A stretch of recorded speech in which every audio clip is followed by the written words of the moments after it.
নমস্কার, আমি প্রসেনজিৎ। বর্তমানে ভারত সাইবার অপরাধীরা ডিজিটাল অ্যারেস্ট নামে একটি নতুন কৌশল ব্যবহার করছে। আপনি হয়তো ভাবছেন ডিজিটাল অ্যারেস্ট কি?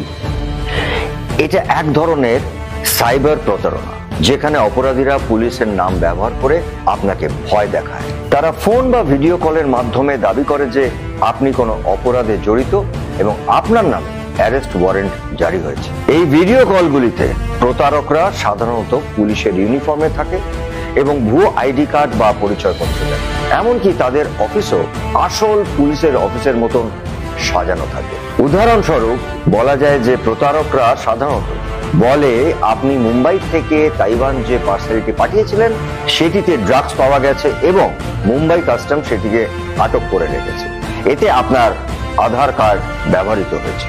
এরপর তারা দাবি করে যে আপনার অ্যাকাউন্টে যে টাকা জমা রয়েছে তা তদন্তের স্বার্থে আরবিআই বা পুলিশের অ্যাকাউন্টে ট্রান্সফার করতে হবে। তারা আপনাকে আশ্বস্ত করে যে যদি তদন্তে আপনি নির্দোষ প্রমাণিত হন তবেই সেই টাকা ফেরত দেওয়া হবে। এই প্রক্রিয়ার পর প্রতারকরা সাধারণত সমস্ত যোগাযোগ বন্ধ করে দেয়। এটি আসলে একটি সম্পূর্ণ প্রতারণা। সতর্ক থাকুন। কলকাতা পুলিশ সব সময় আপনার সাথে রয়েছে। নিজে সতর্ক হন এবং বাড়ির বয়স্কদের সতর্ক করুন। সাইবার অপরাধীদের হাত থেকে বাঁচুন এবং প্রযুক্তির সঠিক ব্যবহারের মাধ্যমে নিরাপদ থাকুন।